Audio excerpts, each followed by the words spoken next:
to Dr. Jackson. Over. Thank you, Adoda. So I welcome you all to this webinar on the role of data in reducing inefficiencies in healthcare budgeting and spending. My name is Dr. Jackson Otieno. I'm a senior research and policy analyst. At this point, I would want just very briefly, I know every one of us would have wanted to introduce themselves, but probably that will take quite a bit of time. So I'll just ask that we hang on to that, and probably later in the program, as you ask questions, you will be able to introduce yourself or tell us more about who you are. But of course, you can take the deliberate effort to also using the chat if it is there to do that. So the webinar is organized by African Institute for Development Policy and the PPDRO. So maybe very briefly, I could say who African Development Institute is. It is an African-led non-profit research and policy institute, which works to help bridge the gap between research, policy, and practice. More so with much of the efforts in Africa, but of course we work in the areas of Asia as well. As a non-profit institute, and our headquarters is in Malawi, but we also have an office in Kenya.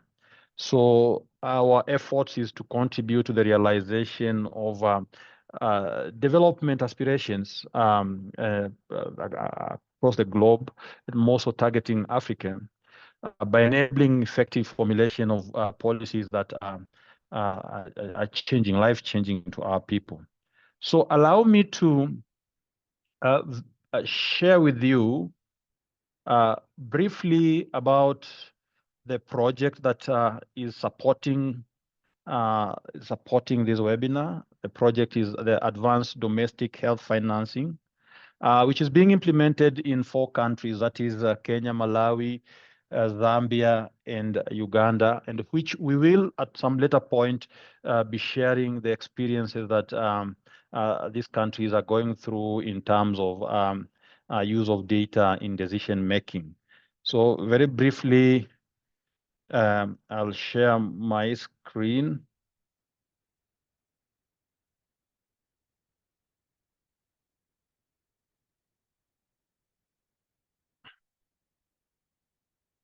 So let me know if it is up there, Derek.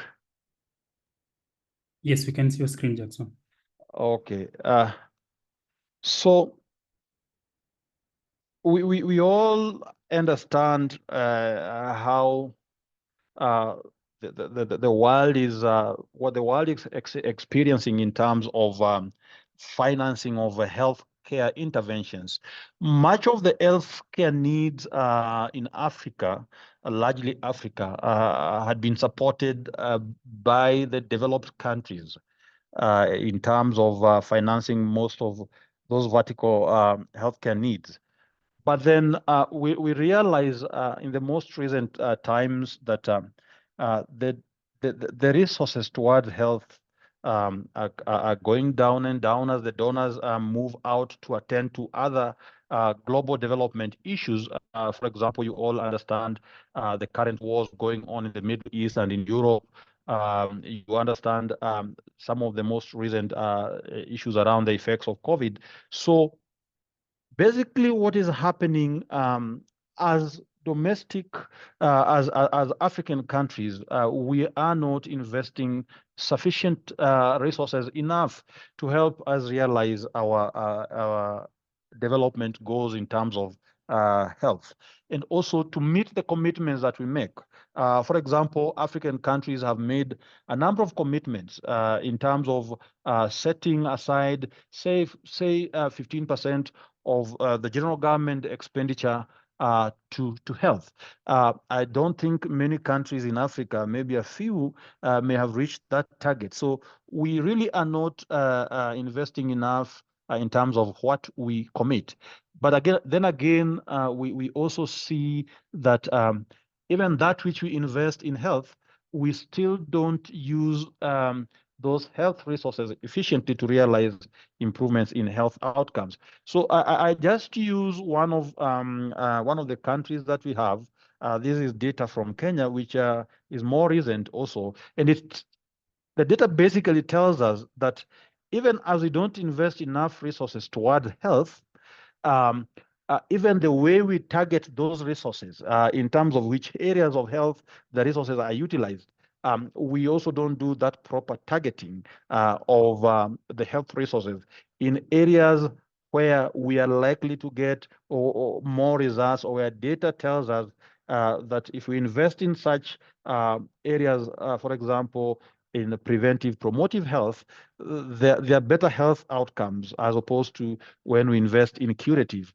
So when you see this, the first graph, which is promotive preventive, you're seeing the investment compared to the national referral and specialized services, which basically handles issues around curative health, where again, we are seeing even over the years, the investments towards curative is going high as opposed to the preventives.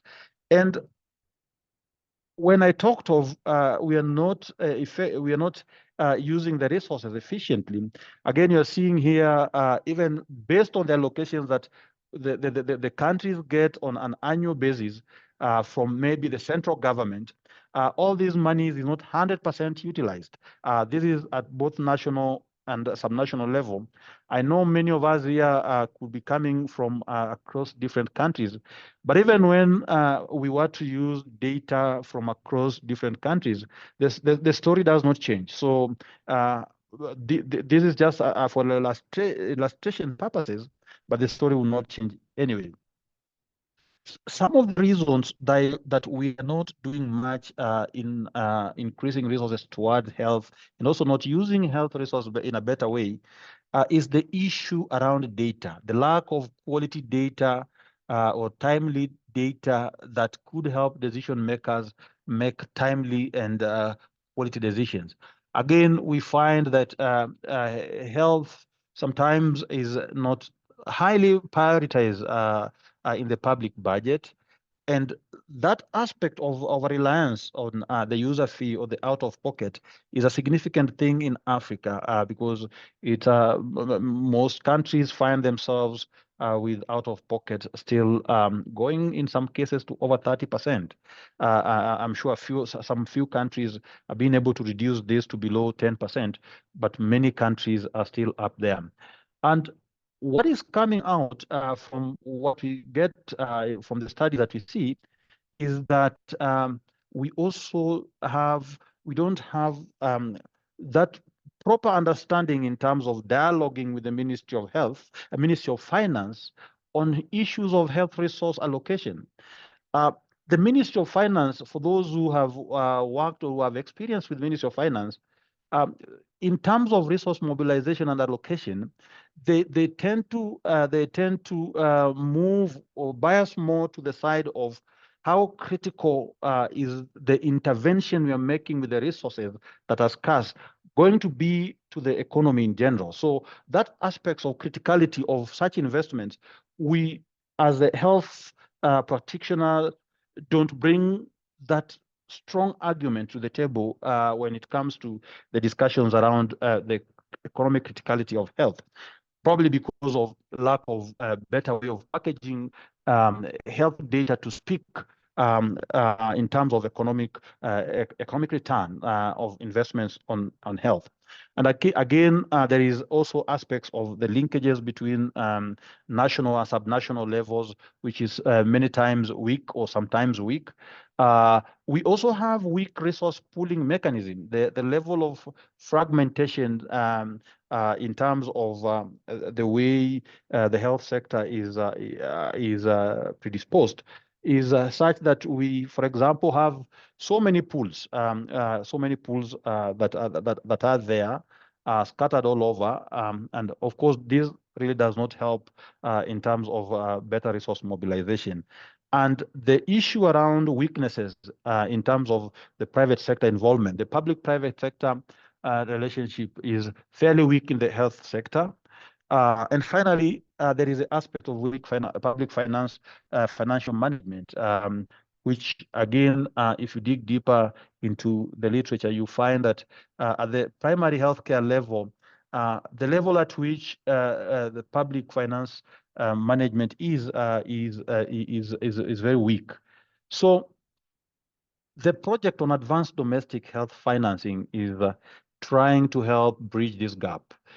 It is trying to help support the government's effort that is in the 4 countries and at the regional level to try and sustain increments in their domestic health financing. The governments have made commitments. African governments made commitments. For example, the African Leadership Meeting in 2019, governments made commitments in trying to bring back the issue of enhanced domestic health financing. And also the project is trying to see how to support governments improve efficiency in the use of health. The focus of the project is at the primary healthcare level and looking at the issues of women and girls. These are people who are most affected by health challenges. The countries of focus, of course, we are looking at Kenya. I've mentioned Kenya, Uganda, Malawi, and Zambia. And in all cases, we are looking both at national and subnational level. And at the regional level, we work with the AUDA NEPAD and the regional hubs, the regional health financing hubs. And this project is financed by Bill and Melinda Foundation. So it has 3 outcomes. One is the issue of increased use of evidence by decision maker, and that is very key outcome for this project. And perhaps it is because of this that we are all here to see how evidence could be used in decision making in the allocation and utilization of domestic health, but focusing on primary health care. The project also has the outcome of strengthened champions for primary healthcare, and finally strengthened South-to-South cooperation and political will for the adoption of effective policies and programs. It has 4 work streams. I think this is the final slide. One of the work streams that we work on is evidence generation and translation to inform decision making. We also provide technical assistance to the ministries of health, finance, or to policymakers as well to support implementations of their commitments. We also work to strengthen and intensify advocacy for domestic health financing and increased efficiency in use of health resources.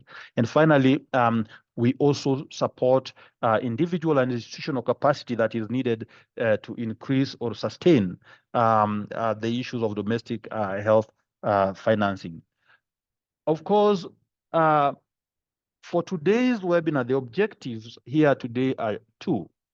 One is to explore the pivotal role of data in mitigating inefficiencies in healthcare, budgeting, and spending across Africa.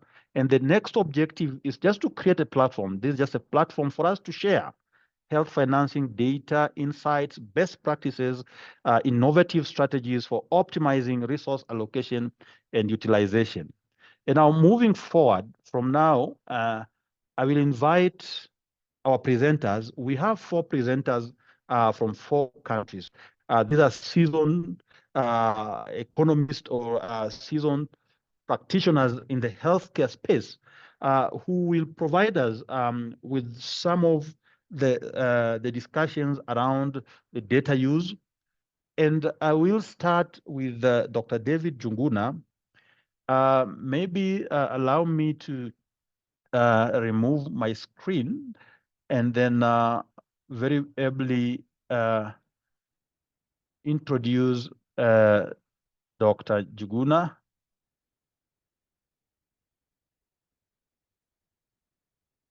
I hope as I do the introduction, you can as well put back Juguna's screen. I don't know who is doing that. Derek, you can share Juguna's screen.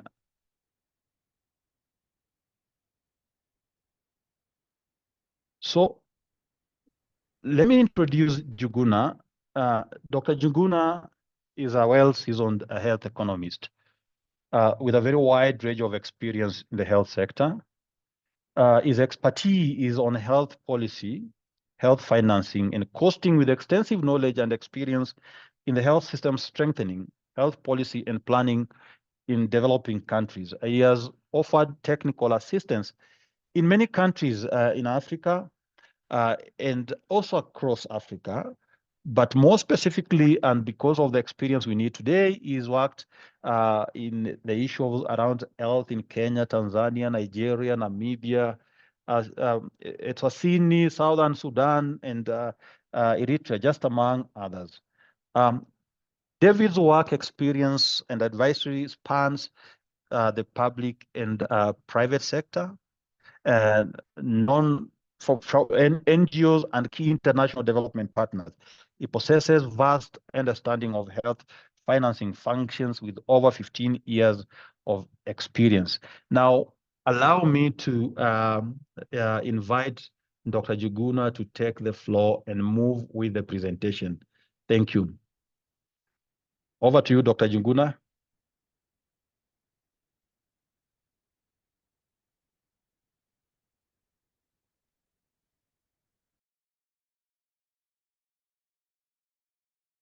Thank you very much, and good afternoon.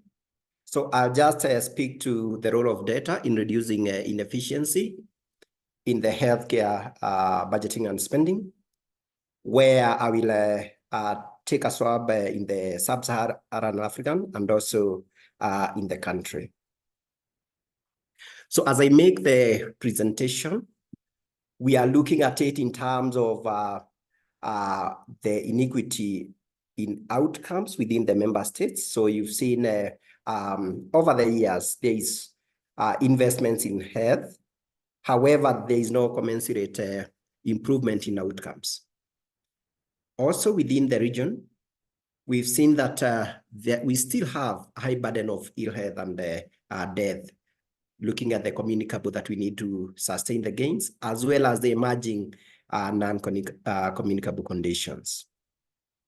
Within this region, there are key changes from demographic, economic, sociocultural, as well as environmental. Hence, it's important then to see that there is a shift in the way we understand and perceive health systems. We've seen the issue of evolving health threats.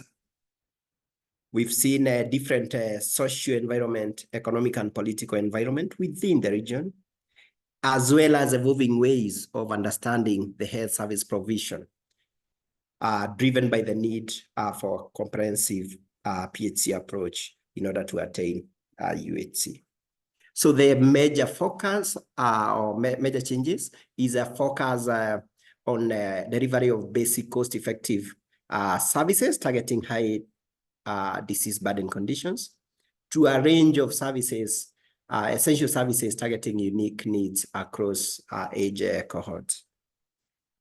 A focus on a health system that delivers fixed normative sets of services to one that is potential to deliver a dynamic range of services. Then from a focus of preventive services to a primary healthcare approach, and also looking at even rehabilitative and palliative interventions. We've seen a move from public-sponsored health systems to a mix of both public and non-public, as well as now from engaging beneficiaries as passive recipients, but now as active participants in a dynamic co-production of health. So some of the possible reasons for poor indicators within the region speaks to ineffective transfer of funds among the agencies, or even deficiency in the capacity of end users to translate the funds into valuable goods and services. Of course, within the region, and again in the health sector, the issues of wastage and corruption, as well as this ineffective transfer, which may be manifested in leakage of funds if you are to track down the resources from the source to the beneficiary.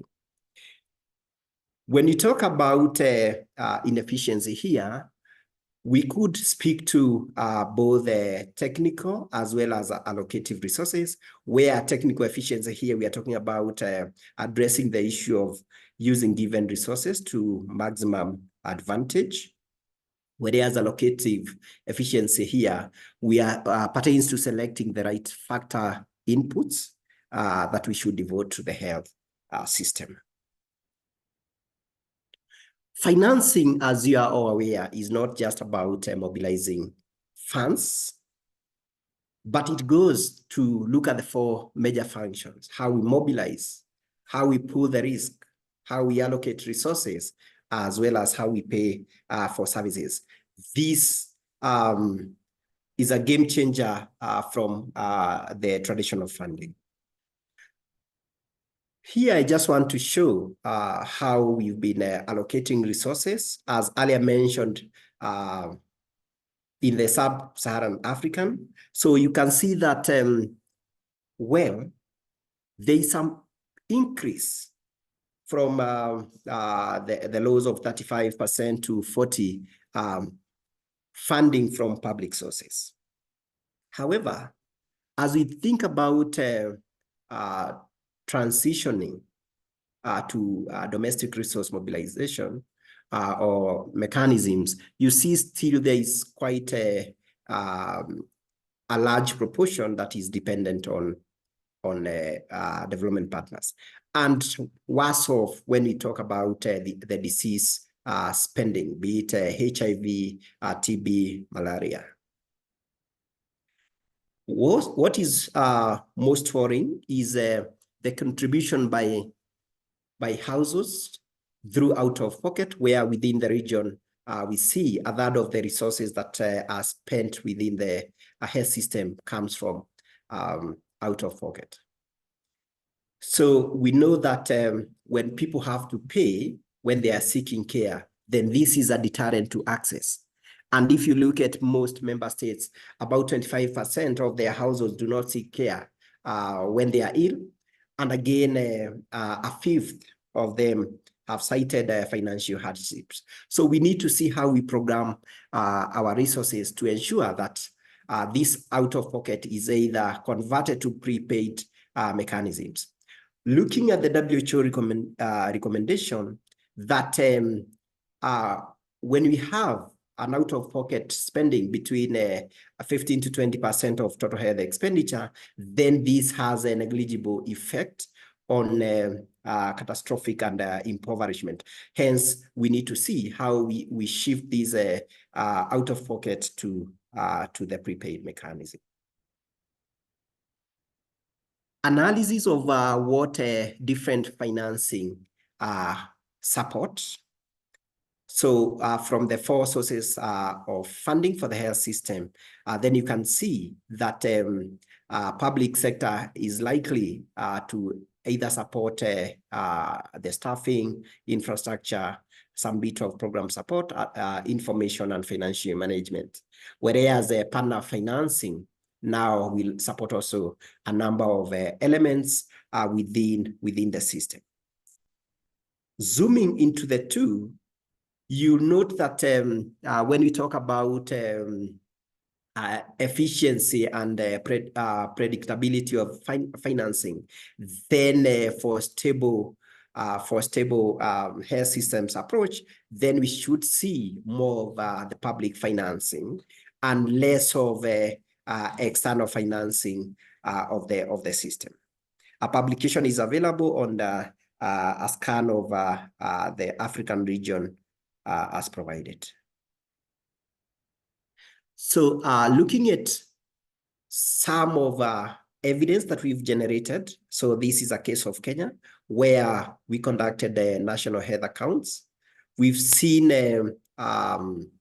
data-driven decision-making from the increase in budget for health, the design of the health insurance schemes, the reduction of user fee at point of care, as well as providing critical data for advocating for some components, for instance, the budget on ART.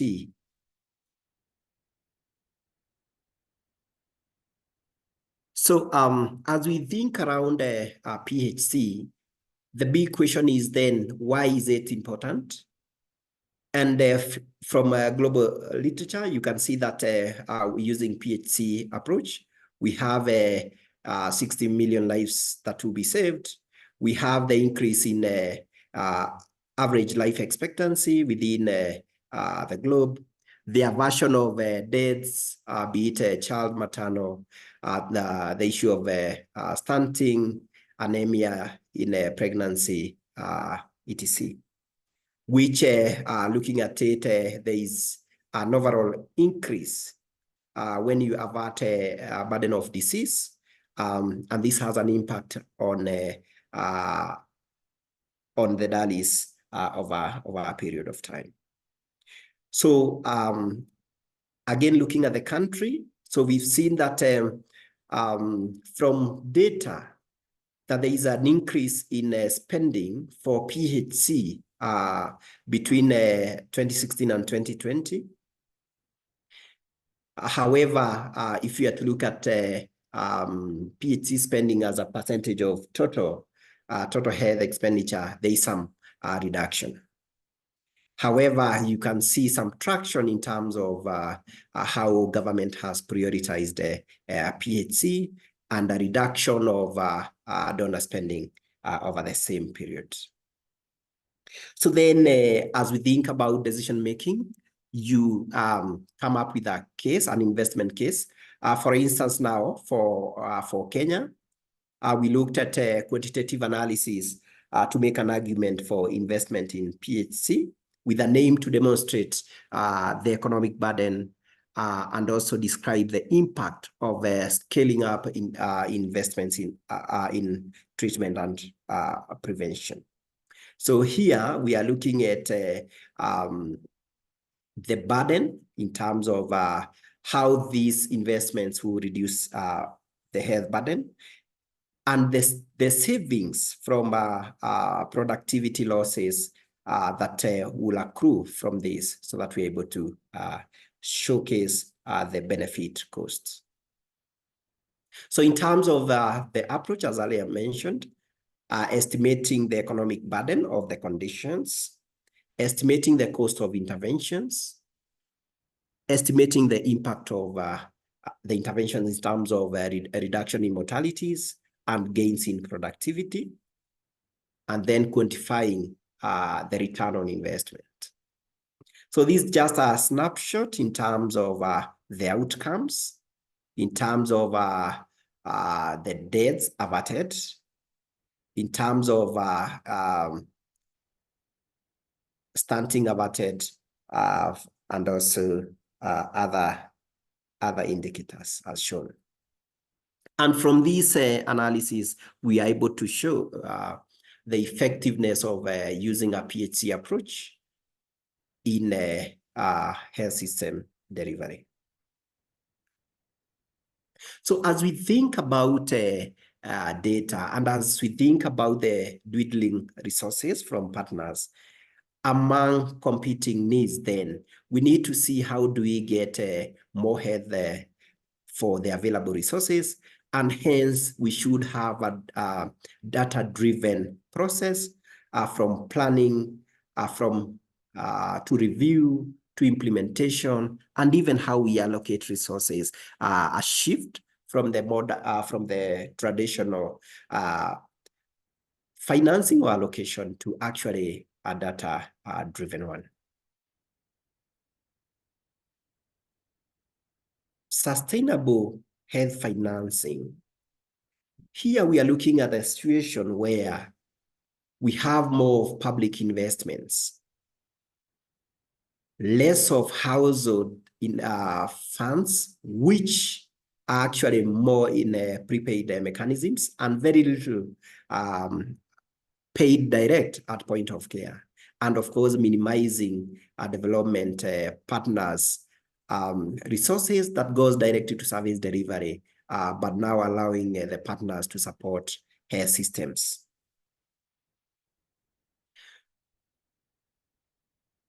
Achieving this also will require us to think about the financial reprogramming so that we reduce the number of points that has intersections with the funding to ensure that we minimize either administrative cost or even inefficiencies. Just as a wrap up, we need to see how we reprioritize the public spending towards health, more of it being domestic. Then development of various pooling mechanisms to reduce out-of-pocket spending. The issue of efficiency savings using One Health approach. Improved coordination because we are still cognizant that the partners will be there for some time. Integration of service provision, developing and implementing donor transition plans so that as the partners exit the stage, then the public also increase their allocations within the sector. And also understanding the need for a multi-sectoral approach towards improving health outcomes, other than just working in the health sector domain.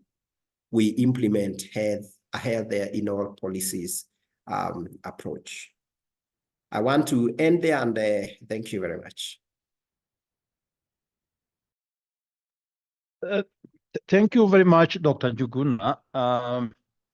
I thought I would move on to the next presenter, but there is one question that someone is asking. I think this is Lucky is asking from the chat, and which may require you to go back to a slide, is asking the trends, that there are trends.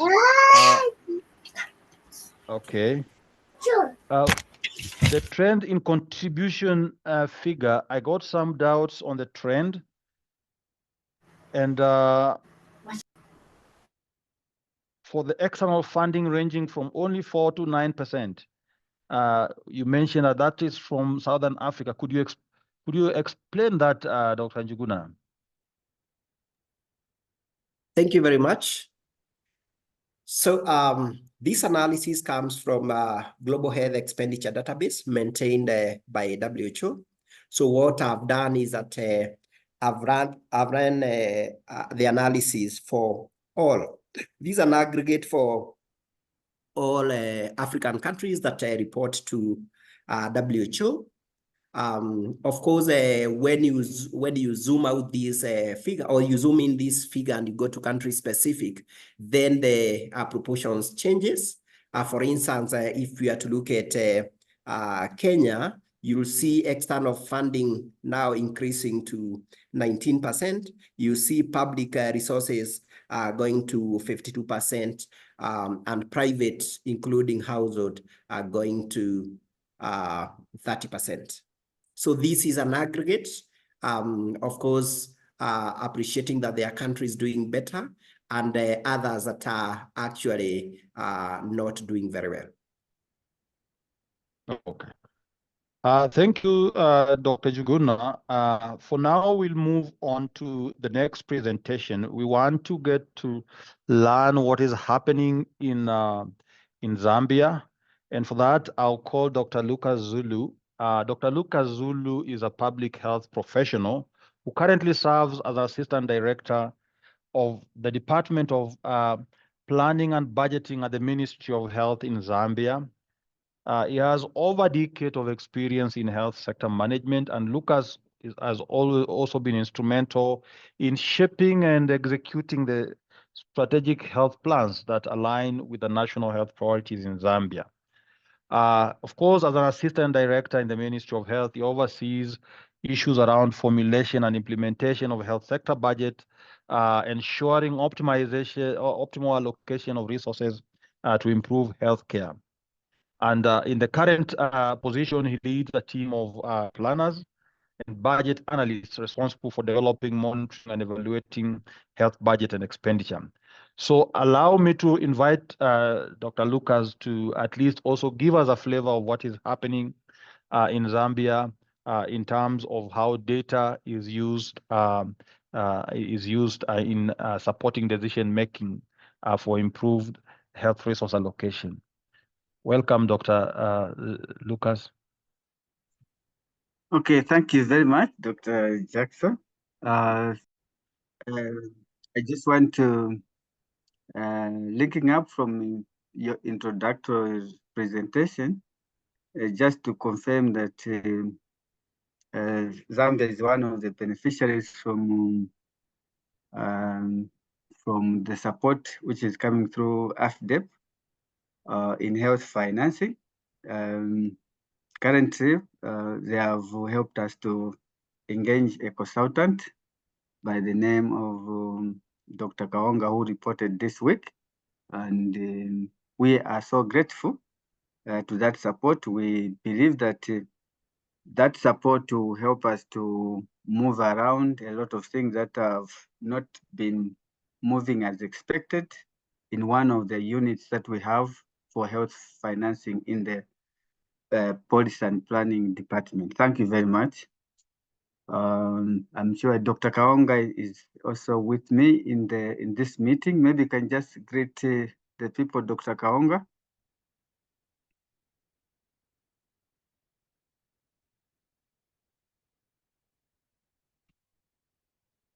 Dr. Probably Kaonga probably is muted. Okay, let me go ahead. No, yes, please. Are you, or should I? Okay.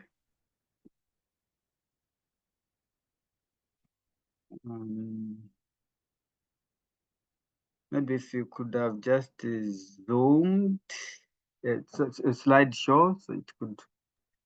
Yeah, you could put the slideshow.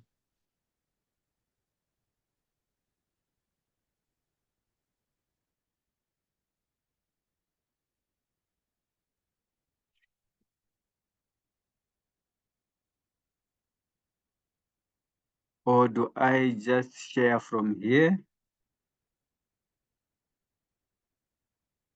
Go ahead and share. If you have it with you, please go ahead and share. Okay.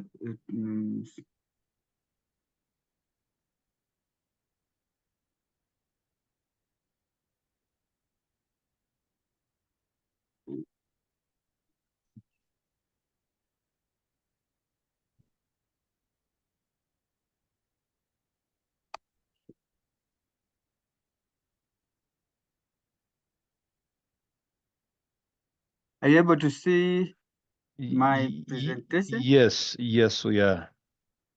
Okay, thank you very much.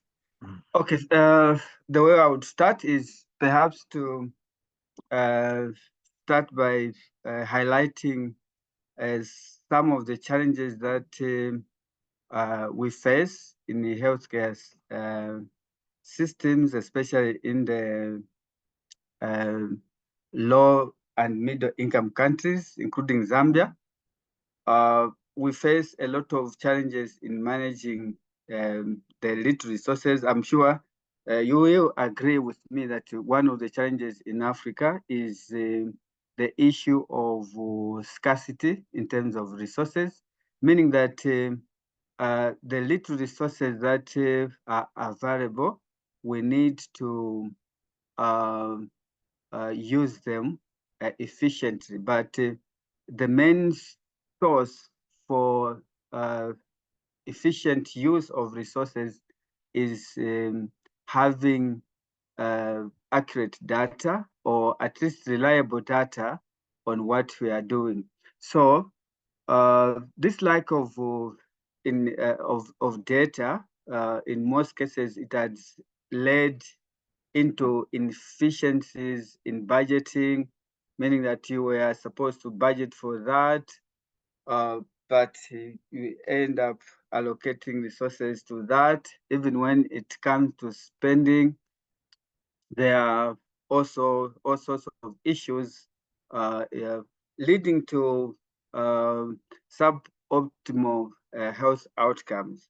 So meaning that we are not really getting what we really need out of the investment in the health sector.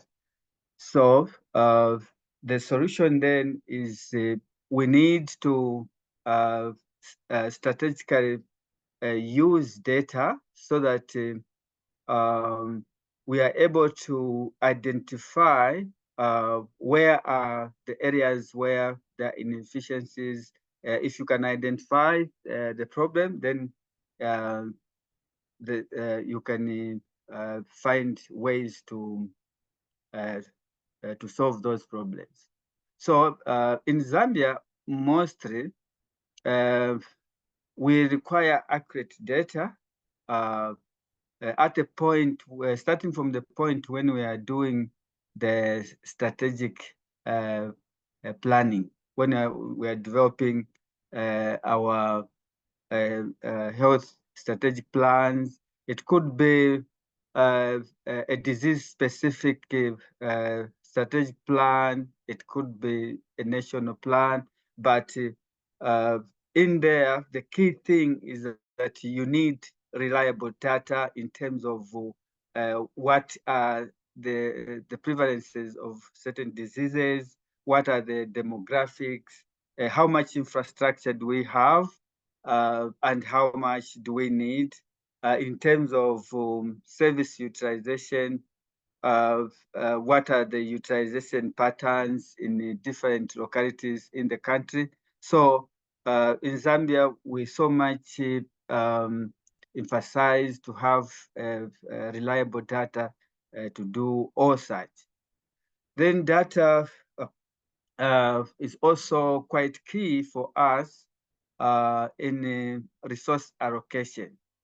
Resource allocation in this sense, starting from the Ministry of Finance itself, before the budgeting process, we are asked to provide what is known as the policy paper. But the key thing there is that we provide evidence through data to show what is it that we require for the following year.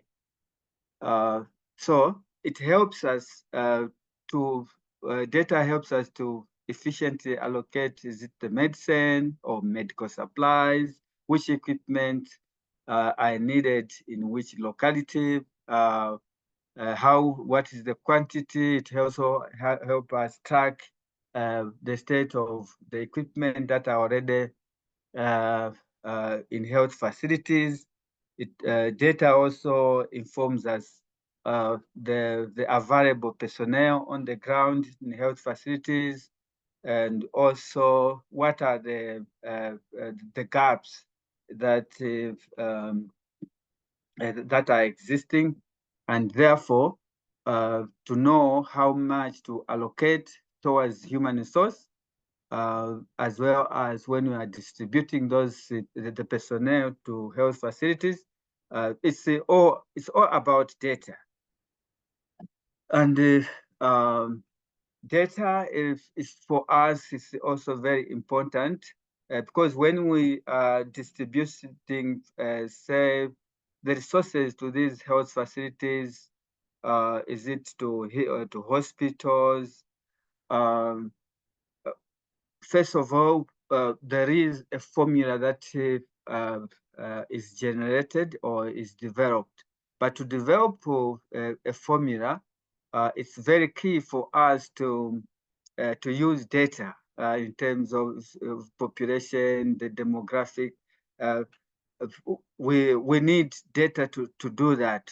For instance, recently, just this year, we revised the district resource allocation formula, which had not been revised over a decade.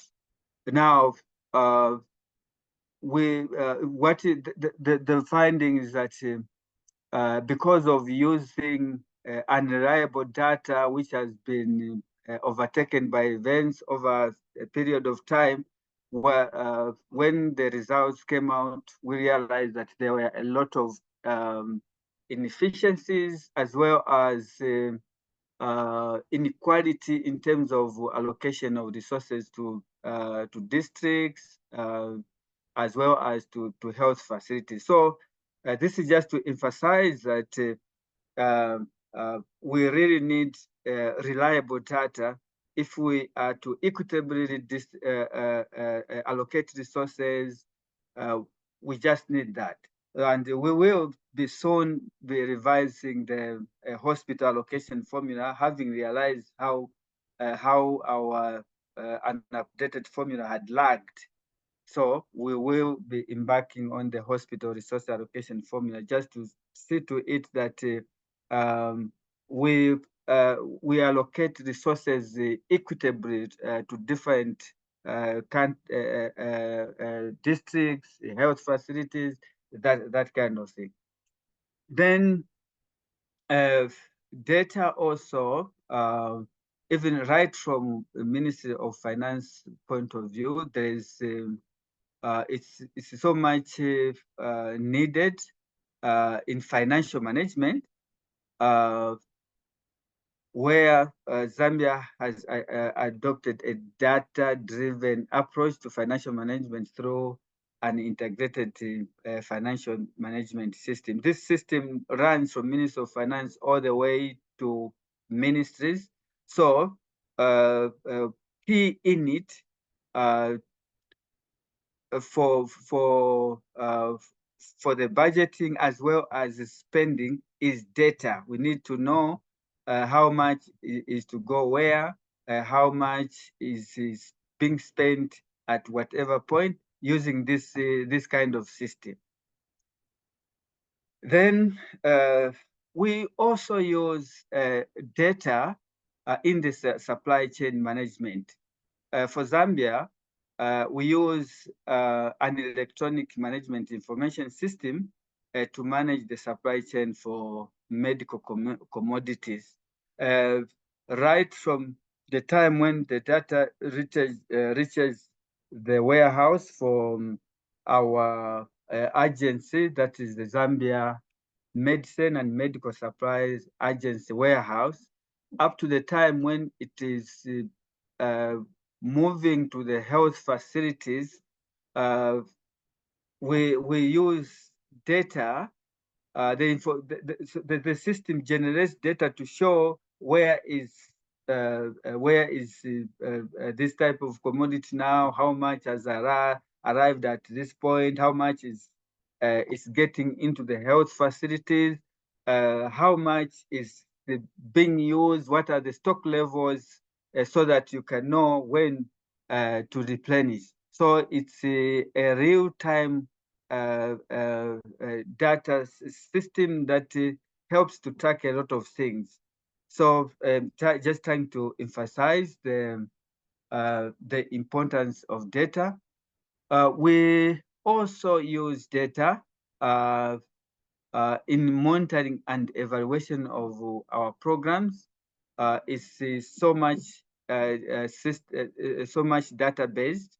So we collect administrative data using a health management information system, which helps us to detect some discrepancies right at the service level. Say at the hospital, we know we have because we're able to tell how much say medicine we have supplied and how many patients have access to those facilities, and if there is any discrepancy, we are able to note, okay, facility A, facility B, something is going wrong, and quickly we can be able to try and address such kind of inefficiency or discrepancy. Then we also use data to focus a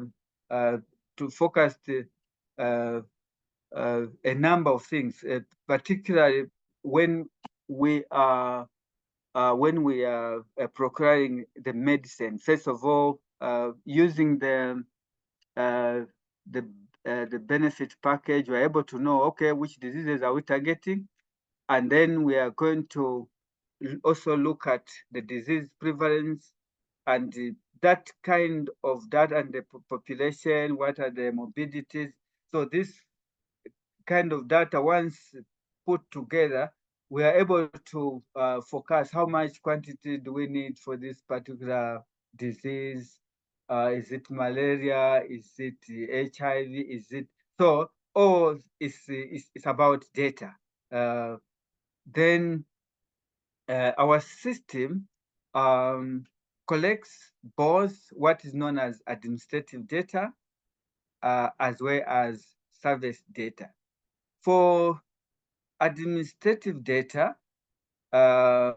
we collect what is known as health service delivery data, which is data like maternal health. I know the previous speaker was able to give data like which shows certain levels of prevalences. So here, using health service delivery data, we are able to tell what is in maternal health, child health, nutrition, conditions like what are the malnutrition levels, what is the maternal mortality, child mortality. All that data is able to be congregated with the health information management system.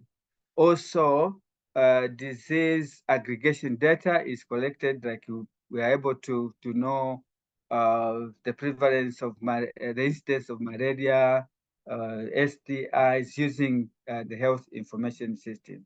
But we also conduct surveys.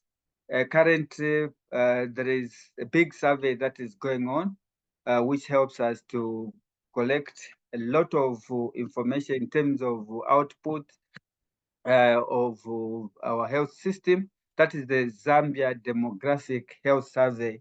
It's underway now. So Lucas, you have 2 more minutes. If you don't mind, you could summarize now. Okay. Yes, I think I'm remaining just a slide. Oh, okay. So these are the 4 keys, the 3 surveys that are main that we carry out as a country to try and generate data. Then in terms of the challenges that we face in collecting data, it's in terms of inconsistencies and incomplete data, which can undermine the effectiveness of data-driven initiatives. We also have the issue of inadequate internet connectivity in most parts of the country, which makes it very difficult to collect certain data. Then, like as of now, we have the issue of the power supply in most health facilities. So that again is an impediment in collecting data. So we also have insufficient ICT equipment as well as inadequate retrained ICT staff, and also the resources to conduct, especially the survey, does not come easily. So those are some of the challenges that we face in aggregating our own data. With that, I just want to thank you for your attention. Thank you so much, Dr. Lucas. I believe you're going to come back to some of the issues you've raised, and I see also a number of questions coming up in the chat. So allow me to introduce the next speaker, who I would like to request that you summarize your presentation, because we would want to have some good discussions, maybe for at least 20 to 30 minutes. So I'll invite the presenter, who is Mr. Walimbwa from Uganda. Mr. Walimbwa is a principal health planner and who sits at the desk of the National Health Insurance Scheme in the Ministry of Health, Uganda. He is a graduate of public health economics with over 17 years of experience in health planning and management at both national and subnational levels. And he has made great contributions in terms of the national and regional health policies and strategies in Uganda and across. So I'll request Walimbwa to take over and briefly take us through the role of data in what you do in Uganda. Thank you so much, moderator. Are you able to hear me clearly? Yes, we are. And I was expecting that my presentation is flashed from the other side. Is that okay? Okay. Can I share screen? Yes, please. It will be quicker that way if you have it there. Administrative data should also include. So are you able to see the screen now? Yes, we are. Okay, thank you so much. And thank you, colleagues that have come before me. And I think they have highlighted the background. Here we see that we don't have enough resources, and that is the reality. But health needs are increasing. We know that NCDs, non-communicable diseases, are on the increase. For Uganda, we have road traffic accidents, but also have IT interventions that are also costly. And therefore, we agree that we need to balance the needs with the resource envelope. But how do we do it? And that's why we are here. And therefore, evidence is a must. And I also agree that that is our focus. We know we have numerous sources of data, and I can see on the chart people suggesting more. But for Uganda, we use two main sources for health financing: efficiency studies that look at wastage, duplication, where can we do more, and how we can have a mix of strategies. Another area is resource tracking and mapping studies, where we get data on off-budget and on-budget, where we find out where the money is, by who, on what activities, and how much, and at the end, what is their effect on the overall goal of universal health coverage or health priorities in the country. The third one, of course, is the health management information system that is very comprehensive, and it covers both disease-specific and program data. Also, we have a burden of disease and also can know the distribution. So these are key areas, key sources of data that we use in Uganda. I wanted to share this when we're doing our annual performance report that leads us to what we call aid memoir of the following financial year, where we all partners and our stakeholders in the health sector sit and analyze the data for the current year and then agree on the interventions. I was interested in the quote, which says comparison of the report was based largely on quantitative data derived from the MOH Health Management Information System. And that is the version, but they also added in the red that other quantitative and qualitative data was obtained from the following sources. So all the 9 boxes, 8 apart from the first one, show where we're getting this data. And you can see IFMS, the financial management component, is there. So just to demonstrate that our approaches in Uganda are largely guided by data, and these are some of the sources, and the example for the annual performance report. So, in summary, we have the national health accounts. We are currently at 2019-2020, which of course talks to what colleagues mentioned, whether level of government contribution, but we look at the source, the disease that is being funded, the interventions. But what we have learned from here is that you can also differentiate prevention versus curative and say how much it is. The NASA National Aid Spending Assessment, similarly the same, but also looks at the models that you can use. What are the best models that you can use to provide service delivery for the HIV/AIDS program?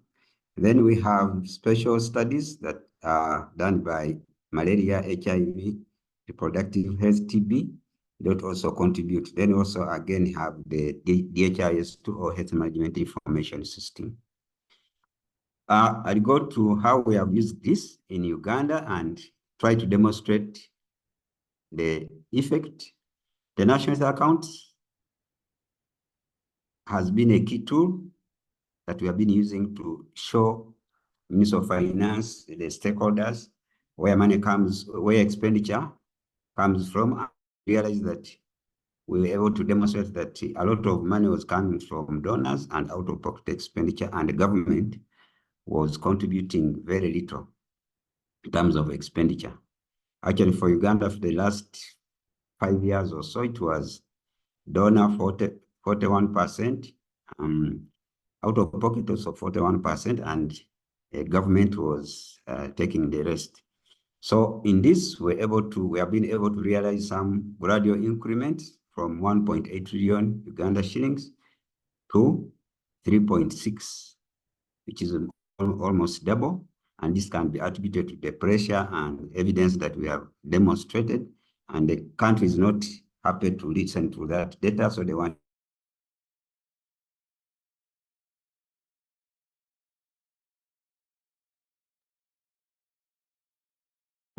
It seems we have lost Ali, and that is most likely as a consequence of the internet. So I guess we can. Oh no, he's back. He's back.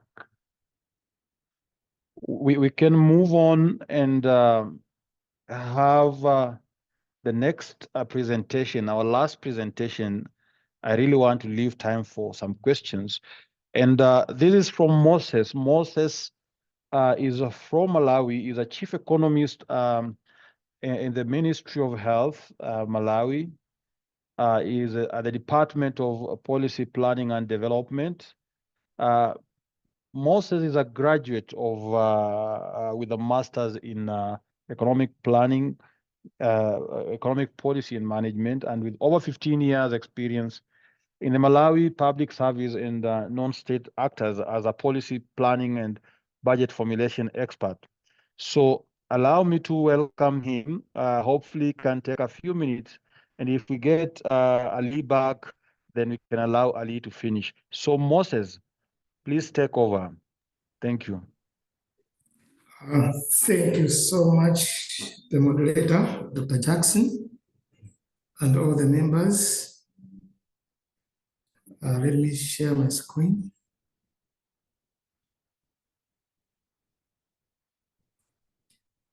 Are you able to see the screen? Yes, we are.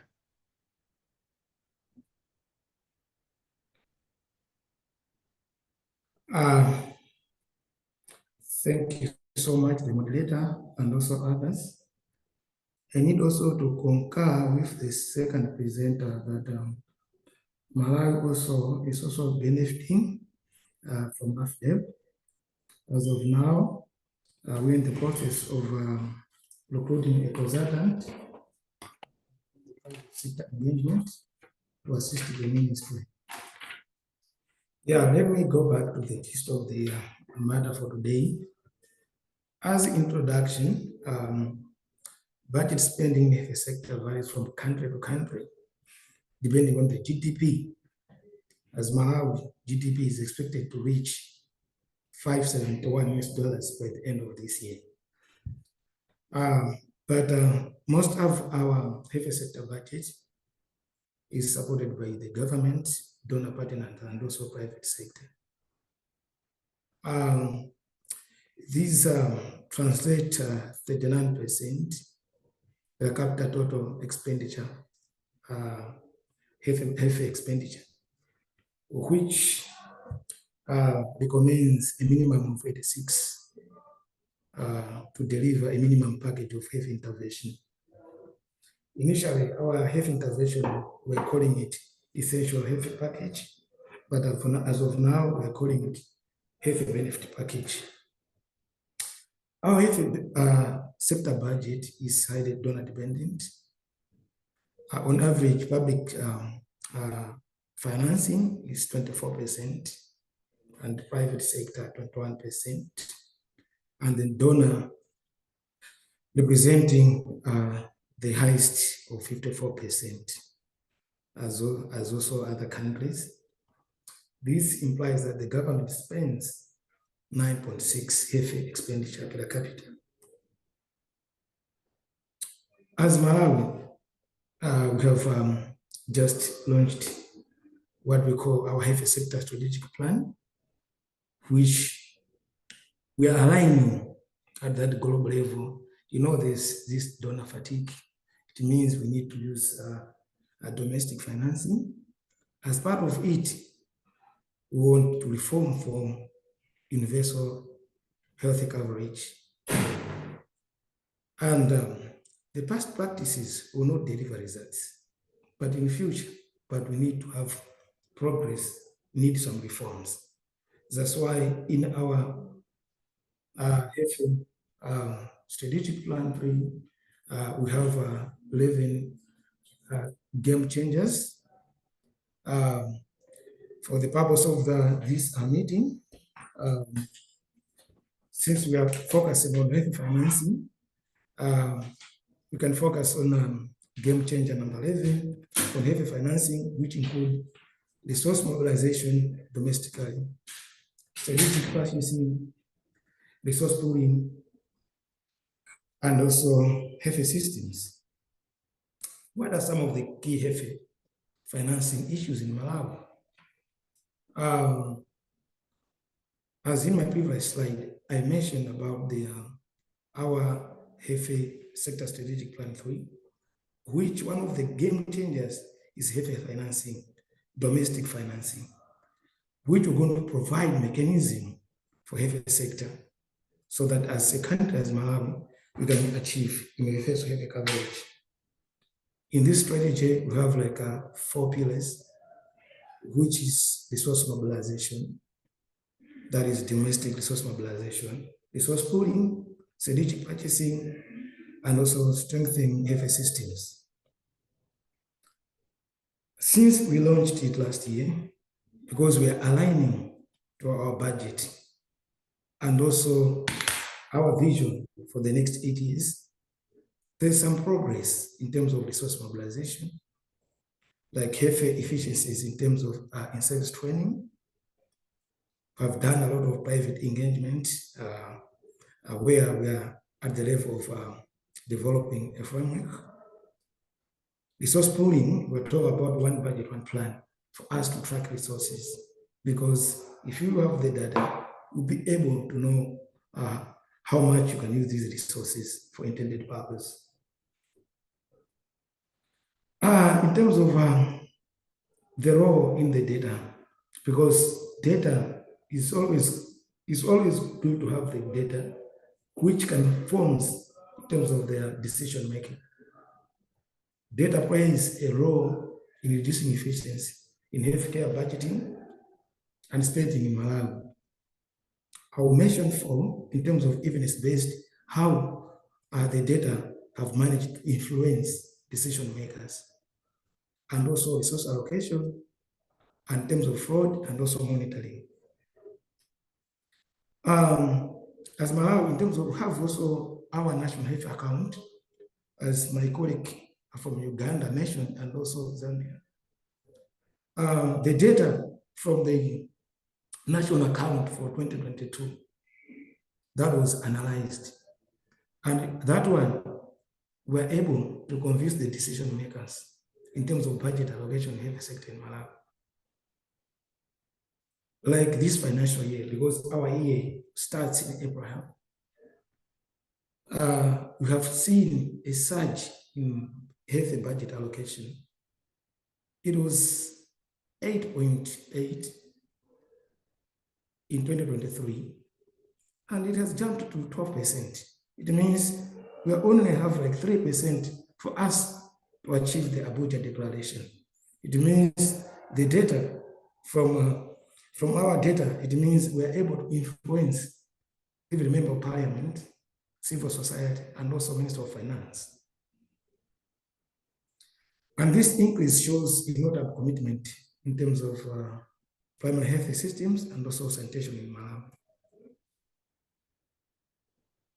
In terms of healthcare budgeting and spending, resource allocation, we have the data which informs in terms of resource allocation.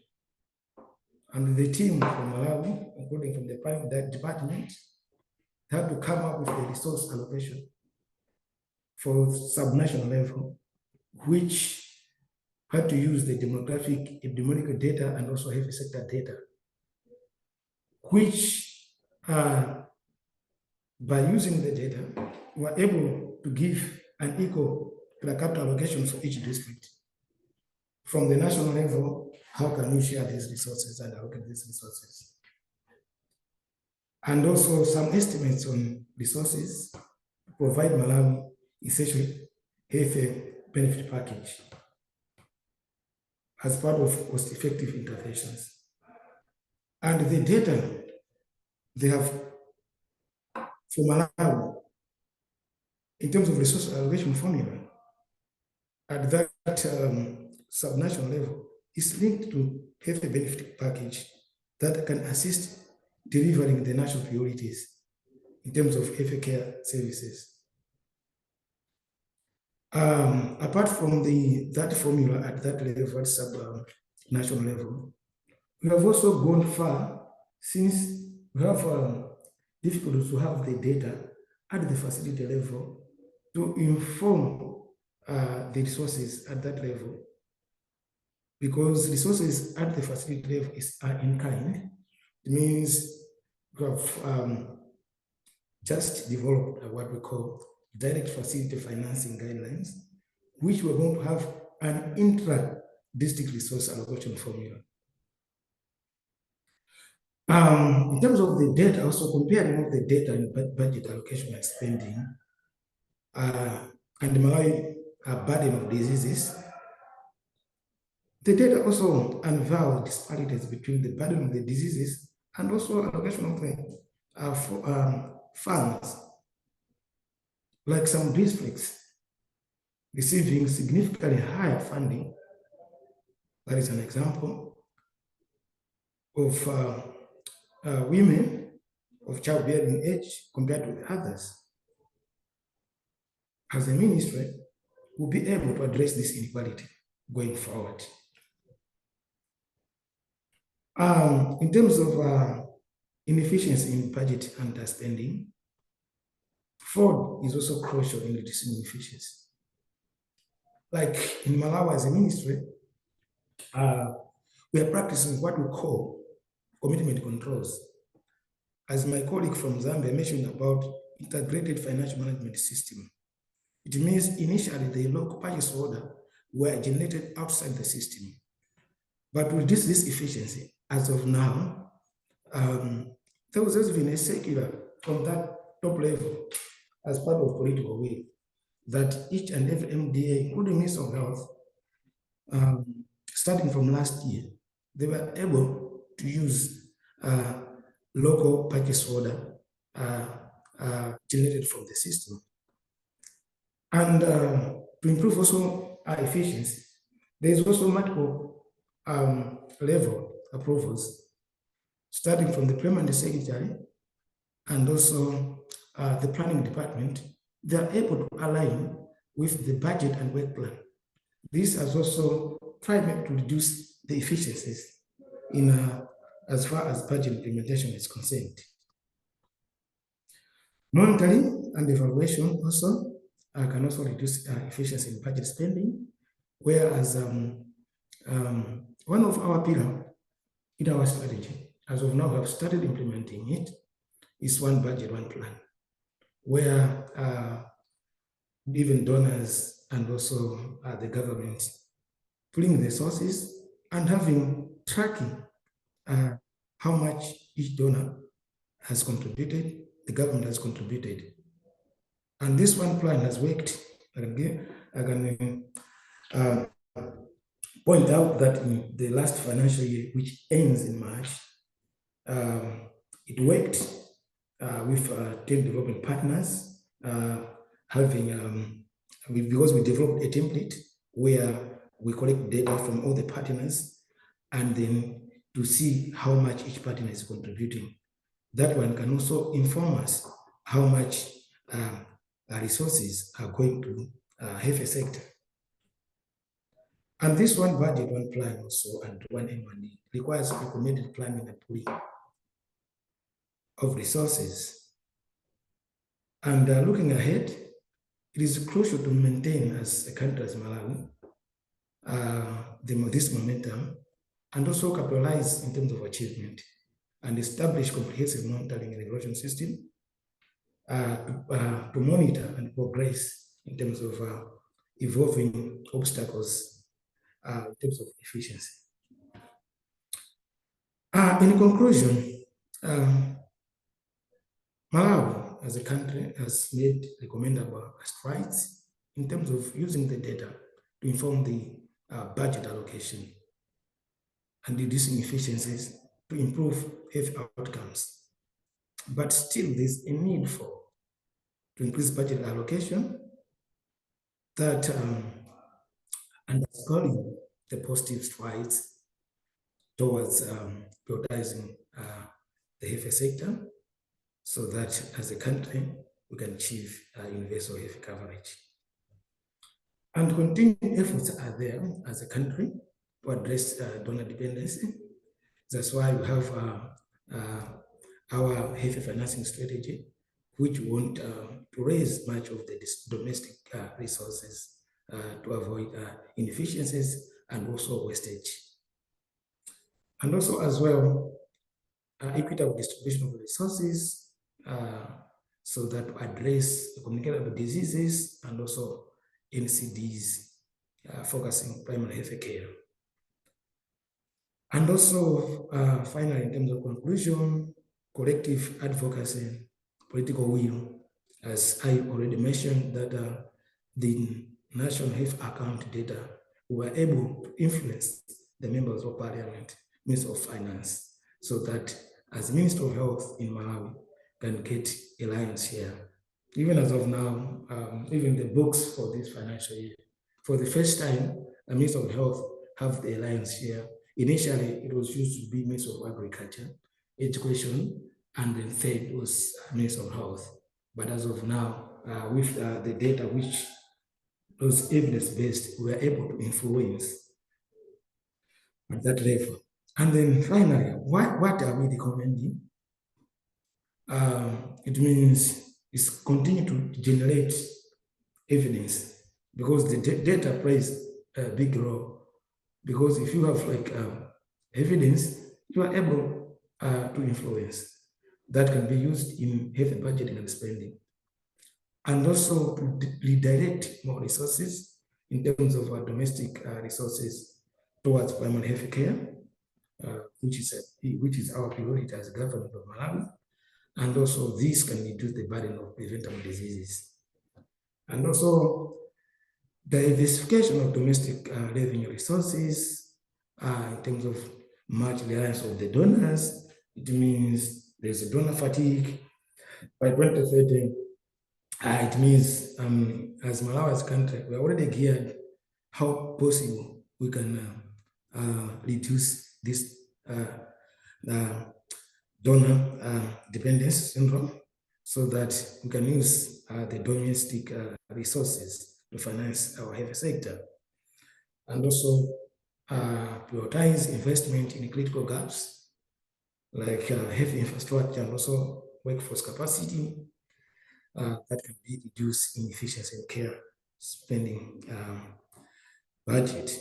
In summary, the data-driven decision-making in healthcare budgeting and spending can help Malawi to optimize its healthcare resources and also improves service delivery at that level in terms of outcomes for its citizens. Thank you so much. Thank you so much, Moses, for that elaborate presentation. And clearly, one is in a position to see how data can support discussions around allocation of more resources towards health, like in the case of Malawi. And I believe the issues around data use in efficiency determination is also there in the cases of Kenya, Uganda mentioned a bit of that, and Zambia. So at this point, I would want to open it up for questions and answers. I know there are quite a number of questions on the chat, but as we pull out those questions from the chat, I'd ask any one of us or those who have questions and who also would want to contribute to these, just to raise your hand so that you be given the opportunity.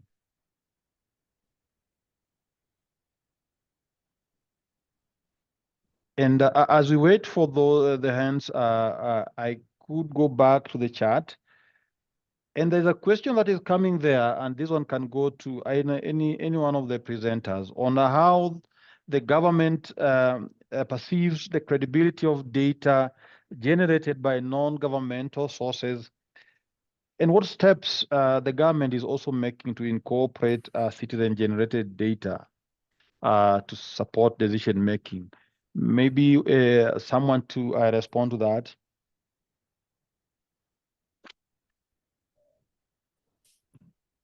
Yes, can I go? Sorry for Yes, this is Ali. Ali. Yes, sorry for my internet, but I think what we've done, and one of the things we've agreed upon is when somebody wants to carry out a study, we have technical working groups, a framework under which members can raise issues and then they can be researched on, and then we have, so if either a citizen or a partner or government wants to carry out data analysis on some topic, it goes through that technical working group, it is discussed. Once it is agreed upon, then they can go ahead and actually carry that information. It's also supposed to be validated before it is disseminated. So in that technical working group, you have all stakeholders, including CSOs, civil society organizations, UN agencies, you have local governments, you have also other government entities. So that has reduced that challenge of not trusting information. Of course, we also have independent researchers, but this is where we have a challenge. But sometimes they have to maybe involve us during the protocol, so we're able to add one or two things. Thank you. Thank you, Elia. There is a question from Winton on what are the challenges in collecting, integrating, and analyzing the relevant data for healthcare budgeting and spending optimization, and how can some of these challenges be overcome?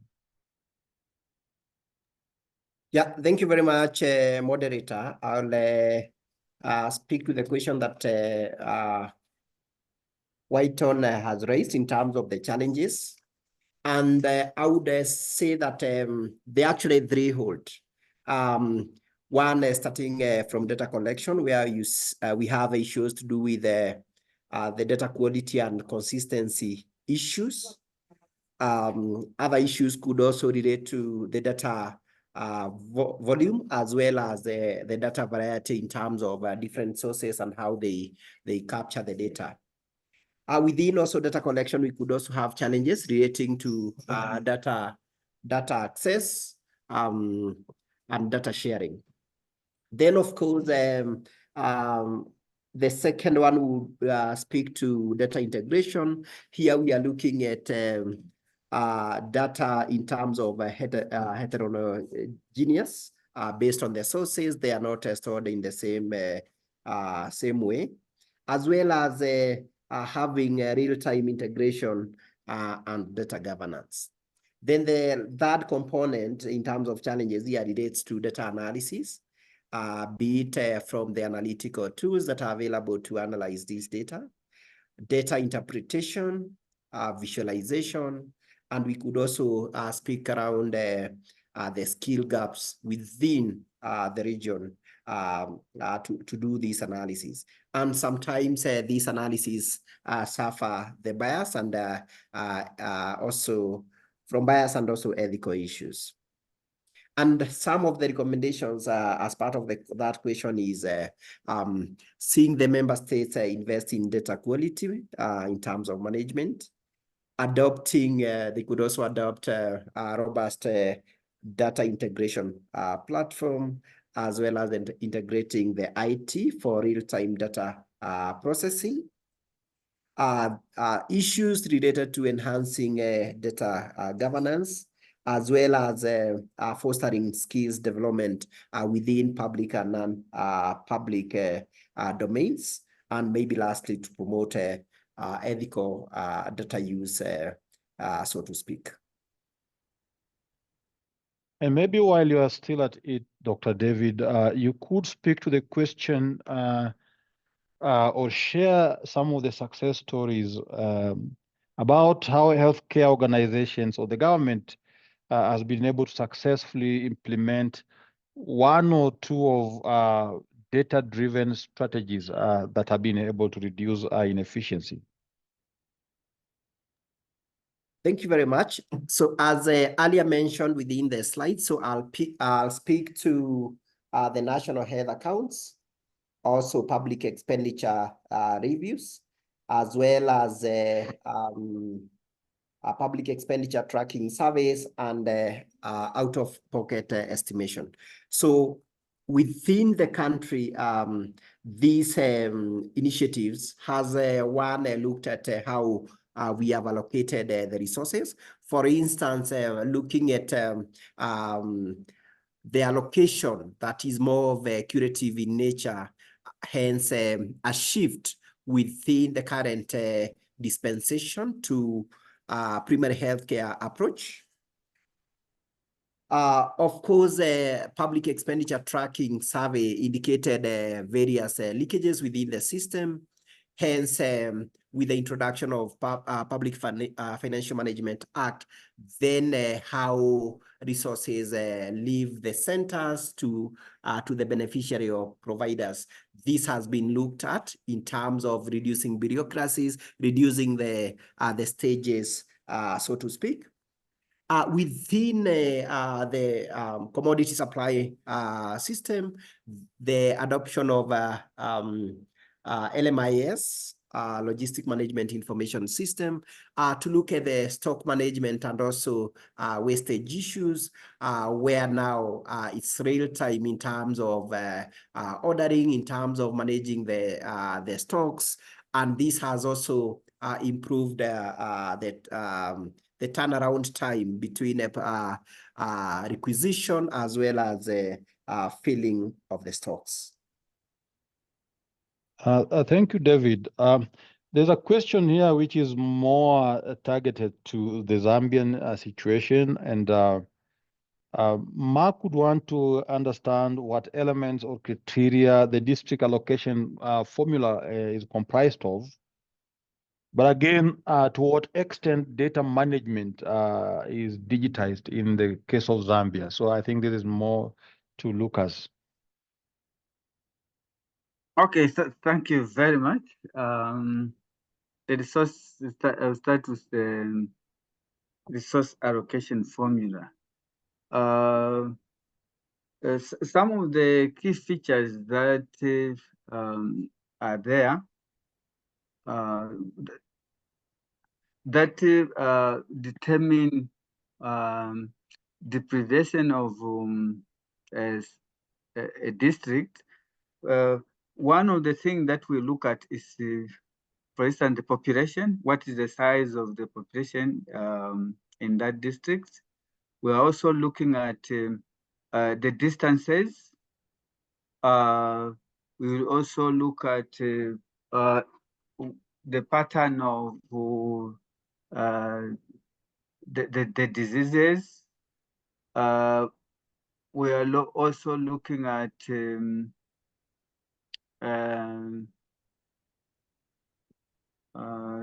they're not, but basically what we do, first of all, we bring in a number of factors, but again, there's a reprioritization. There's a system to prioritize. There's a system that prioritizes to see which are key to use in the resource allocation formula. But key to it, if we can talk of what is the population size of the district, and then all that is poured into the district's resource allocation formula. So there are other factors, but some of them I can remember off cuff. It's the population, it's a distance, is it rural, urban, you know, that kind of thing. The size of the district itself, that kind of thing. Then if there's another question talking about to what extent is data management digitized in Zambia. I think I can say that we are still growing in the sense that we still have a large amount of data that is still paper-based, but our desire is to have a system where most of the data will be digitalized, so that right from the time when, for example, at a facility level, you are entering, say, about the prevalence of diseases, it should be just filter through to the central level, but because of the lack of connectivity in certain areas, we still have to depend on paper-based information, which takes time now to aggregate the national data. But if everything was paper, was digital, it's able to, would be able to look at the national picture in real time. Then there's also a question of at what level is health data integrated?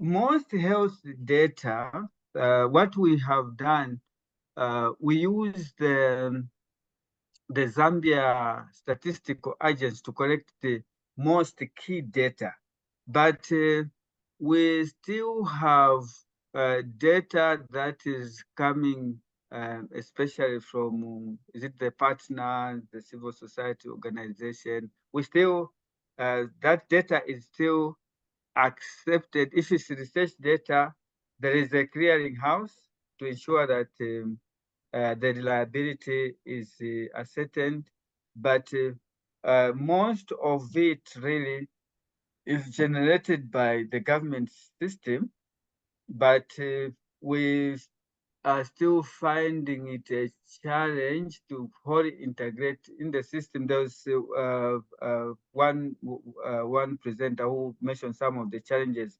where this system is based on another software, and this one is so for the system to talk to each other is quite a challenge. So that's where integration is difficult. But we are trying our best to say to it that the data that is collected in country is integrated and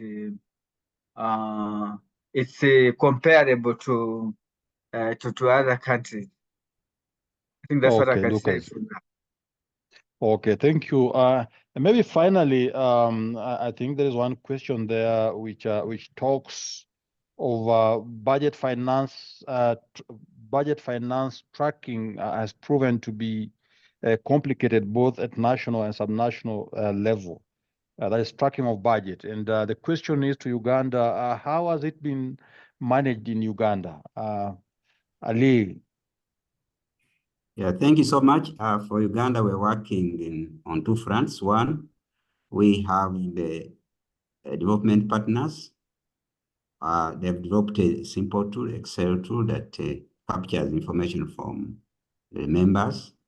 So after they've combined that information, they share with the ministry and they're able to, that's what we call an off and on budget resource tracking tool. Then at the district, we developed a work plan template that captures during the annual planning process, that captures all sources of funding including the lowest facility level, health center 2, health center 3, where they are making their work plan, come up with activities, then detail the sources of funding. If you have an IP, you're able to get that information. We still have challenges of them getting that information timely because of the different approaches and also financial years. But that's what we are doing, and we have seen some improvement every year. The district then are able to aggregate all the information, and then we share in terms of indicative figures. So it is well at the national level. It is developing at the central level, but I mean the national and local government. We do not have regional. So at that level, we are trying to build capacity, but so far so good. And we're also talking about integration of resource tracking tools. We are making sure that if NASA has certain data that the NHA can pick, we don't want to go back to that institution. So we are also cooperating in terms of who has this information before we move out. So that is helping us to circumvent the challenges of time, but also making sure that there's available data. Thank you. Okay.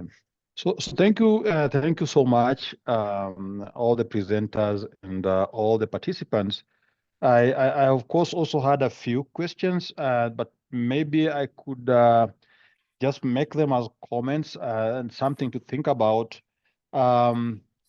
It is great that today we've been able to talk to government practitioners, and I think as data users and having agreed that data is important, the issue around data sharing, I know the public data sources such as the World Health Organization data. At some point, we have raised questions around their credibility. I have seen a number of times when data such as maternal mortality data that is there within the World Health Organization data repository has been questioned. But the challenge we've had all the times is that these data are not readily available from public sources, and if so, the data sharing protocols are very rigid. So I don't know if any one of you would want to reflect on that, on the issue of data sharing.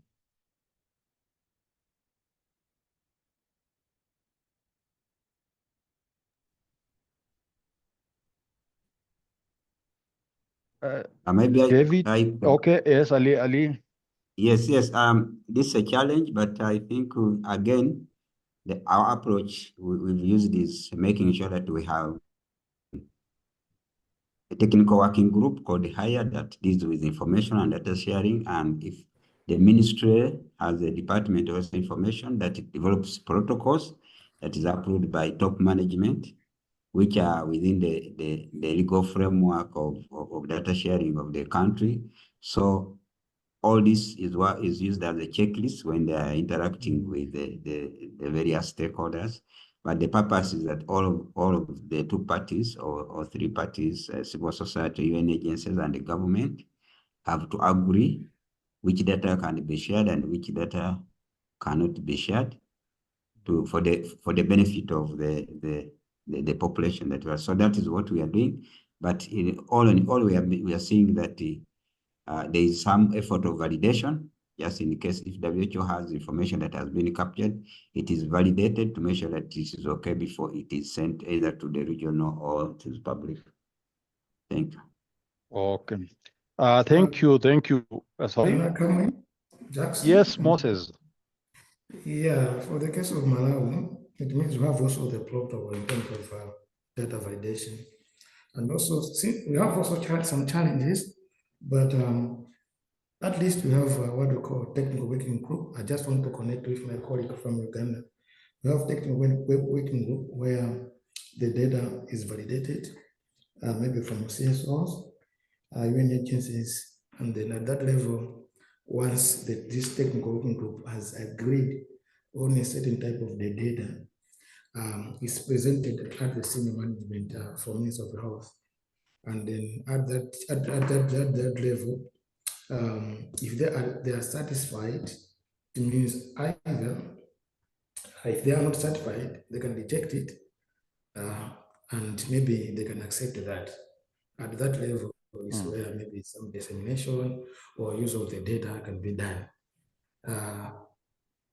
In addition to that, if that data even is coming from the CSO, once it's endorsed by the senior management, and the ministry can also influence at that level during the what we call the cluster meetings with the members of parliament.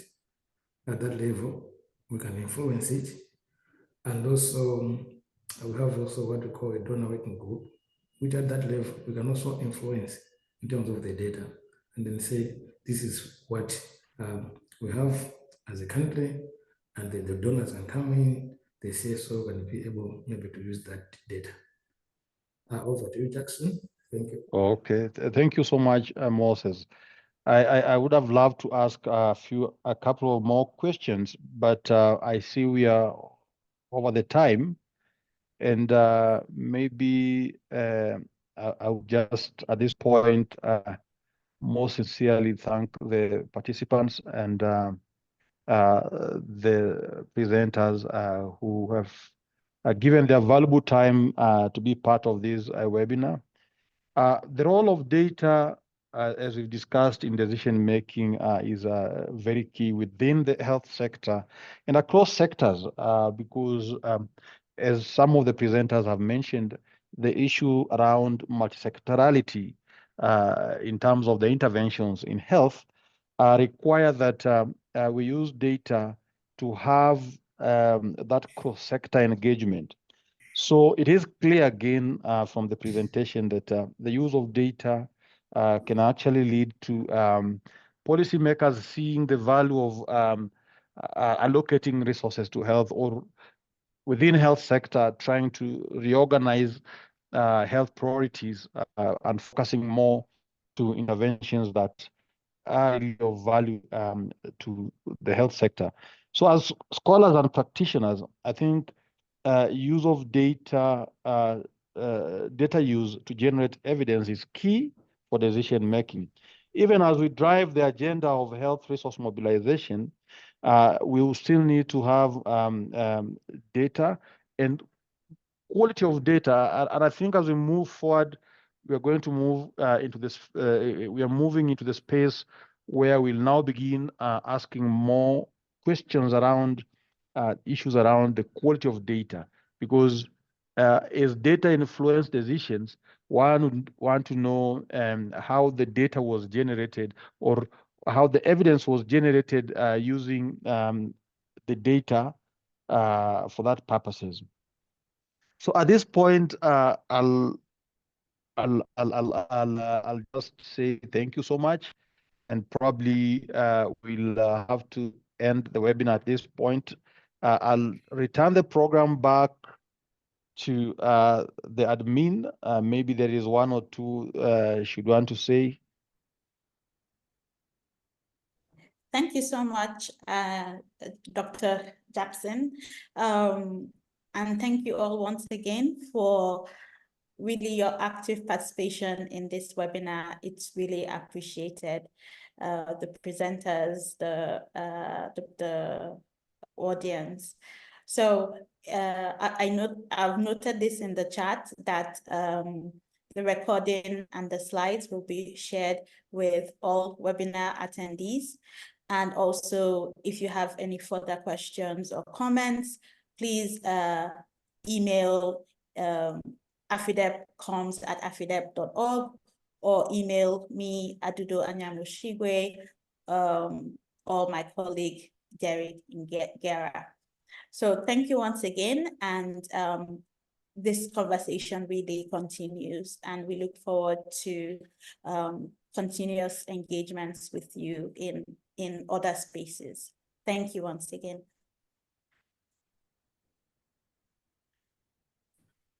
Thank you. Thank you. Thank you.